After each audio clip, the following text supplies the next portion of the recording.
এক ছিল এক ছোট্ট মেয়ে, তার সব কিছু ছিল, কিন্তু তার একটা বড় স্বপ্ন ছিল। সে আকাশে তারাদের ছুঁতে চেয়েছিল।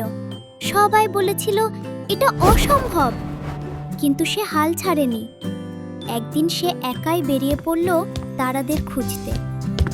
পথে সে কয়েকজন পরীর দেখা পেল। মেয়েটি জিজ্ঞেস করলো, তোমরা কি তারাদের দেখেছো? পরীরা হাসলো আর বলল, ছোতে থাকো, চারপা নামের একজনকে পাবে। সে তোমাকে নিয়ে যাবে কোনো পা নেই এর কাছে, আর সেখান থেকে যাবে এমন সিঁড়িতে যার কোনো ধাপ নেই। কিছু দূর যেতেই মেয়েটি একটা ঘোড়া দেখল। সে ভাবল, এই তো চারপা। স্বপ্নের পথে একটা ছোট পদক্ষেপই তোমাকে বড় স্বপ্নের কাছে নিয়ে যায়।